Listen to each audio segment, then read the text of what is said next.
আউযু বিল্লাহি মিনাশ শাইতানির রাজিম বিসমিল্লাহির রহমানির রহিম। শুরু করিতেছি মহান আল্লাহর নামে, যিনি পরম করুণাময় অতি দয়ালু। সম্মানিত মুসলিম দিনী ভাই বোনেরা, মানুষের জীবনটা কি আসলে একটা লোকাল ট্রেনের মতো? আমার তো মনে হয় তাই, যে মানুষের জিন্দগিটা একটা লোকাল ট্রেনের মতো। আমি কিছু উদাহরণ দিই, আপনারা ভিডিওটা দেখবেন এবং শুনবেন। যদি ভালো লাগে লাইক কমেন্ট শেয়ার করবেন, সাবস্ক্রাইব করবেন। তো ভিডিওটা বেশি লম্বা করবো না, ছোটো করে শেষ করে দেবো ইনশাআল্লাহ। যে লোকাল ট্রেনের মতো কীভাবে মানুষের জিন্দগিটা, যে লোকাল ট্রেন যদি এক জায়গার থেকে আরেক জায়গা যায়, সে যখন এক স্টেশন থেকে আরেক স্টেশন ছাড়ে ট্রেনটা, তখন কি সে যাইতে থাকে বিভিন্ন জায়গায় থামে, বিভিন্ন স্টেশন থামে, যাত্রী কম ওঠায় বা বেশি নামায়, এরকম করতে করতে কম ওঠায় বা বেশি নামায়, এরকম করতে করতে সে কি যাইতে থাকে এক সময় কি তার গন্তব্যে যায়, কি পৌঁছায় যায়।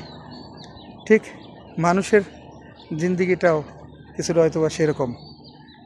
একটা মানুষ যখন মার পেটের থেকে পড়ে, যখন সে জন্ম নেয়, দুনিয়াতে ছোট থাকে, আস্তে আস্তে বসা শিখে, হাঁটা শিখে, খাওয়া শিখে, তারপর একটু বড় হয়, হয়তো পড়াশোনা করে, কেউ মাদ্রাসায় নেই, কেউ স্কুলে নেই, পড়াশোনা করে।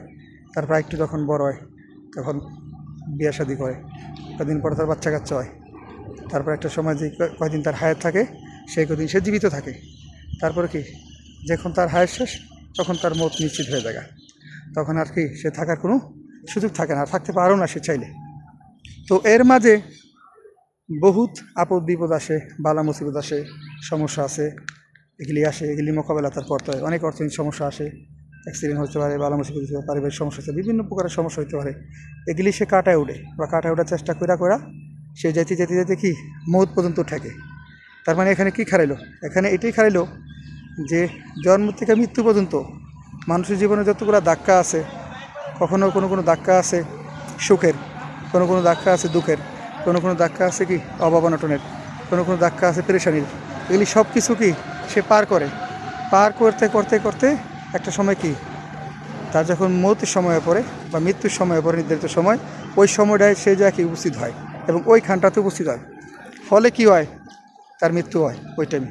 তো এখানে কী খারাইলো? কিছুটা লোকাল ট্রেনের মতো খারাইলো উদাহরণটা। লোকাল ট্রেন এক জায়গা থেকে গেলে যেরকম যাত্রী নামায় উঠায় শেষ প্রান্ত থেকে কি ঠিক সে পৌঁছায় যায়। যদি ট্রেন মাঝখানে খারাপ হয়ে যায়, তাহলে কি ট্রেন ওইখানে আবার ঠিক করে আবার ছাড়ে, বা ট্রেনে করে ত্রুটিমুটি দিলেও আবার ছাড়ে। তো যে কোনো সমস্যা হইলেও কি আবার ছাড়ে, কিন্তু ট্রেন গন্তব্য ঠিকই পৌঁছায়। একটু সময় লাগে, কিন্তু গন্তব্যে ঠিকই পৌঁছায়।